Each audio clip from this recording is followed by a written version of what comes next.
Hey folks, Mark here from Seawild Earth. I hope you're all doing well.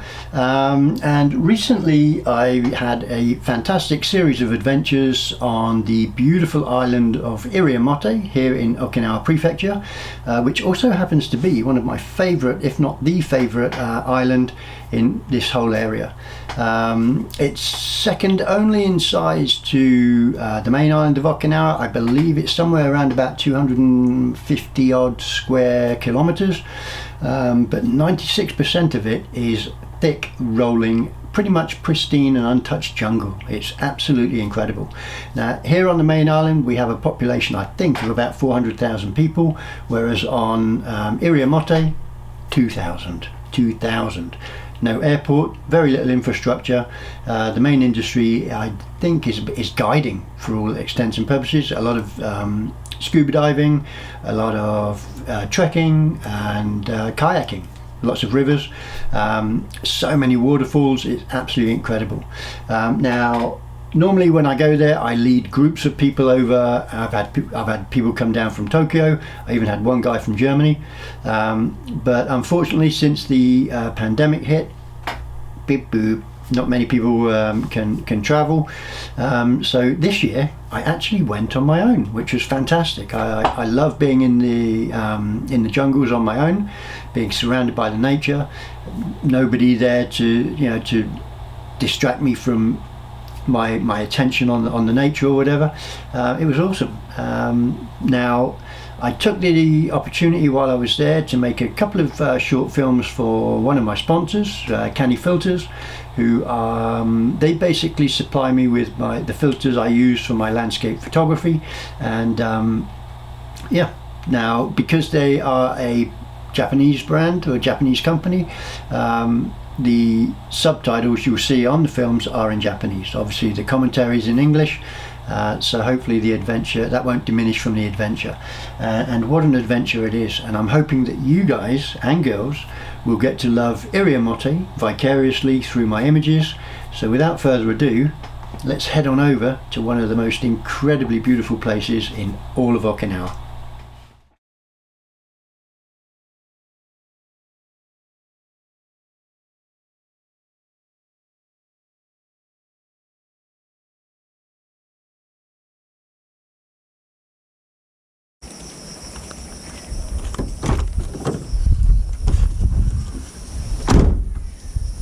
Time to hit the road for some awesome imaging adventures, and today we're going in search of extreme long exposure photography with a very special filter from KANI Optics.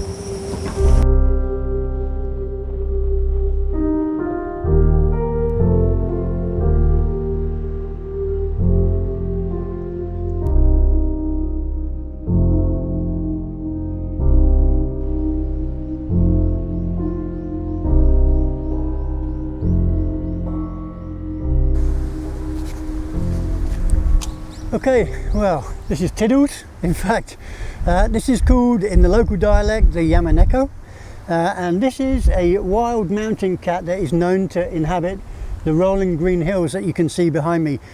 Firstly, I must apologise if you do pick up a bit of wind. It's quite blustery here today, but that's by the by. I've got my dead cat on, so hopefully it shouldn't be too bad. But what you can also see behind me is the clouds are moving at quite a clip.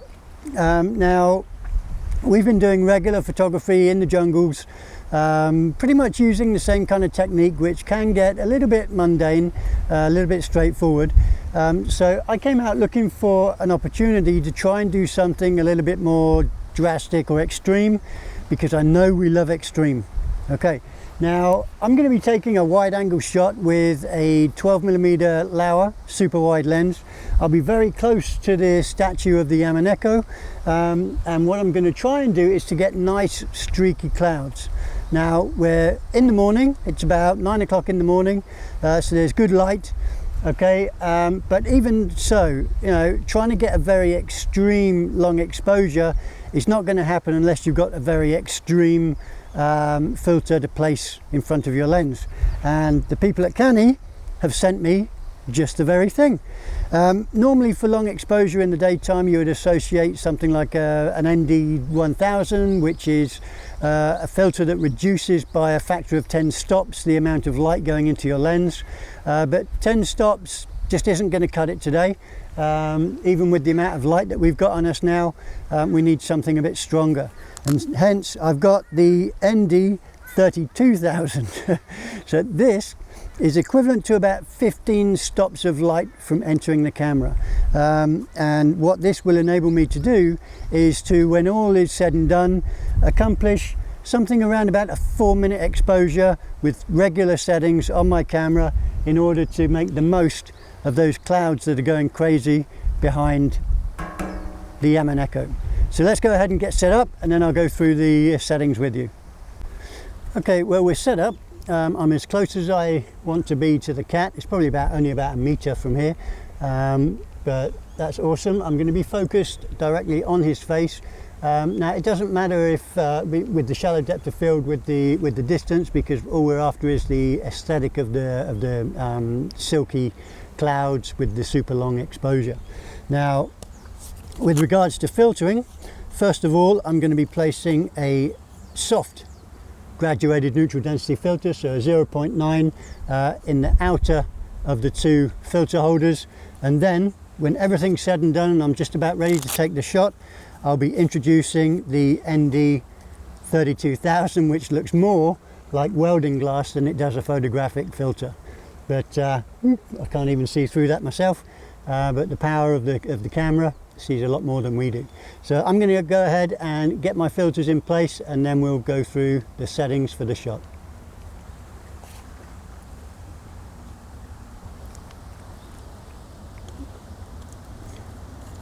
Let me just sort out my graduation point. There we go, that's awesome. Cool, and let me just set my focus point. And a good thing with this is we can zoom all the way in.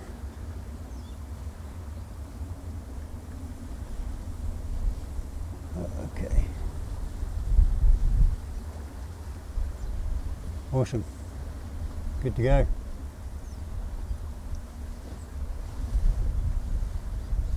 Yeah.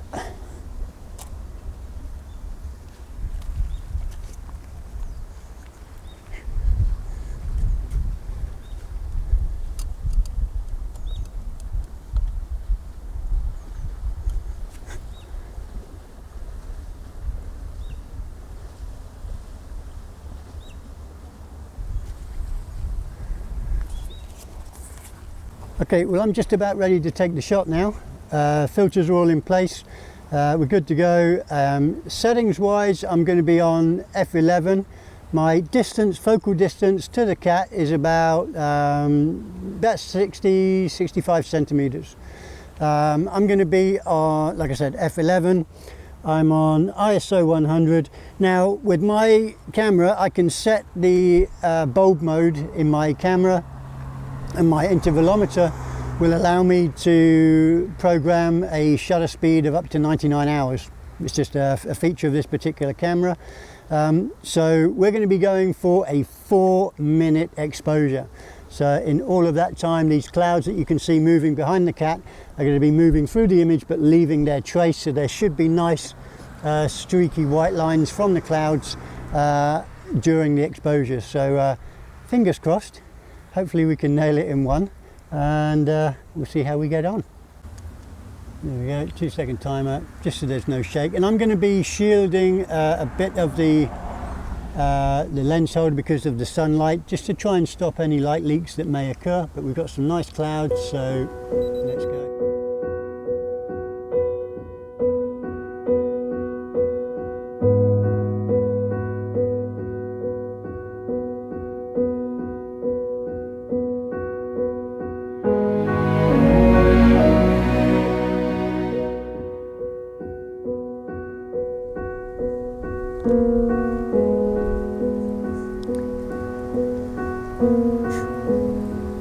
In In England, we have a saying, quite fittingly, if something's really good, it's either the cat's whiskers or the cat's meow. And this is the cat's whiskers. Very, very happy. Awesome shot, a good testament and dedication to the Yamaneko. I haven't seen one yet, but I'd love to see one.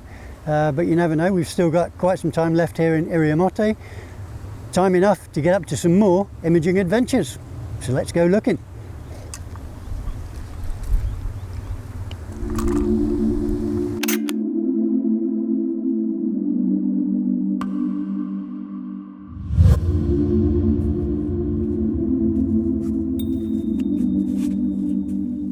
Well, sadly, all good things have to come to an end, and this, unfortunately for now, is my last night in Iriomote for this trip. And so what a great way to round it all off is to come out and try again, hopefully for a beautiful sunset. I've been out here a couple of times already, so kind of results, but hopefully, fingers crossed, this time it's going to be the doozy. Okay, setup wise, I've stepped away from the 12mm. I'm using my Canon 24-70 f2.8 because what I want to do is get a lot of reach. I'm actually zoomed all the way into 70mm. There's a little island offshore with a few little small islands around it, and the sun sets right behind it. So I'm zoomed in on that to try and get nice colours and just that kind of vibe of just a deserted little island with the sunset behind it and a nice calm ocean all around. So fingers crossed. It's certainly looking good. The colours are starting to look pretty fantastic at the moment. So fingers crossed. We've got about another 15-20 minutes before sunset. Setup wise, I'm going to be using a regular soft grad 0.9 because I do have the island on the horizon. If it was an uninterrupted horizon, of course I'd be using a hard grad. But as our horizon is interrupted, we have to use a soft grad. And I'll be using, as sunset gets closer, I'll be using a range of NDs, starting from about 32 and then coming down progressively, 16 and 8, depending on the light levels. I always try to get something around about a 1.6 second shutter speed for sunset shots. For me, it's just personal preference, and it just gives a nice textured motion to any water that may be in the shot as well. So fingers crossed, we'll see what we get, but it's looking good. So I'm going to start out, I'm going to put my soft grad in. You can see the nice soft gradation on that. Okay, that's going to be in the outer of the two filter slots. I'll just find my gradation point there. Okay, and what I always like to do is just take a first shot and see how it's all looking, even if it's just with a grad filter in.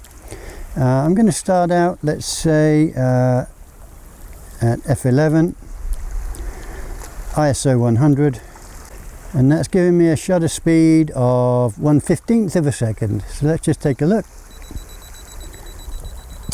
2-second timer just to keep things nice and steady. It's looking fantastic. Got some beautiful colour on the horizon already, so fingers crossed this is going to be a beautiful image. And now what I can also do, just as a little trick with the EOS 5 DSR, is I can come into the white balance spectrum, and I can then change it between and give it a more of a bias between amber and magenta, just to complement a sunset, which is, let's give it a go and I'll show you exactly how that comes out. I'm going to go amber 7 and shift magenta 7. Okay, so let's go ahead and same settings.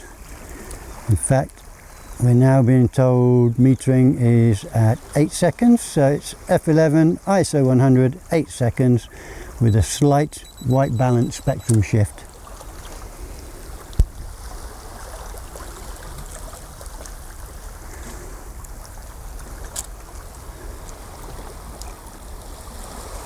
There we go, absolutely beautiful, really nice. These clouds are coming into play now, got some really nice colour in there, beauty.